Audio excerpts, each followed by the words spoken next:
Hello everyone.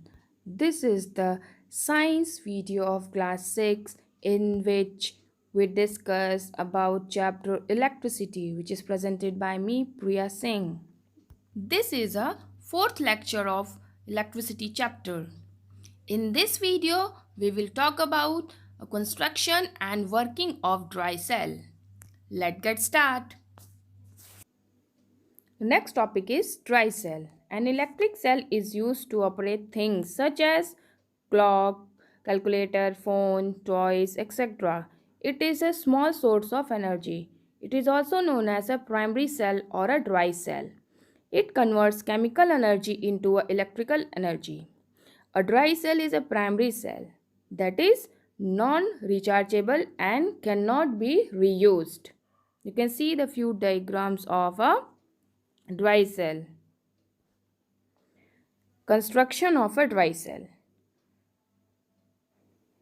Construction of a dry cell. It consists of zinc container with a small brass cap on one side of the cell which is labeled as a positive and metal base at the other side of the cell which is labeled as a negative.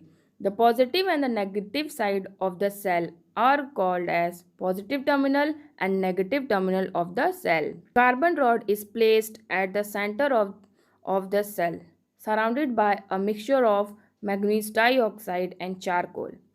The electrolyte is a moist paste of ammonium chloride, and the outer body of the zinc container is insulated with a cardboard or plastic material.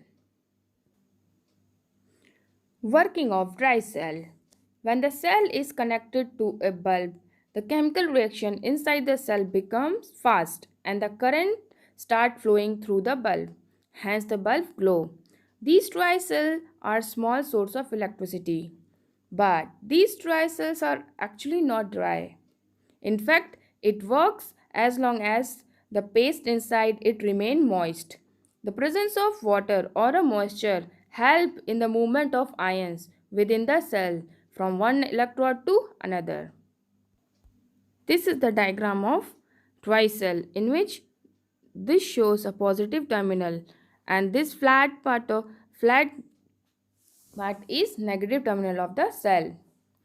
And this is the carbon rod which is behave as a cathode, and after that a mixture of manganese dioxide is filled inside the cell. After that moist ammonium chloride and charcoal is filled inside the cell, and this cell is coated with a protective covering except the base of the cell.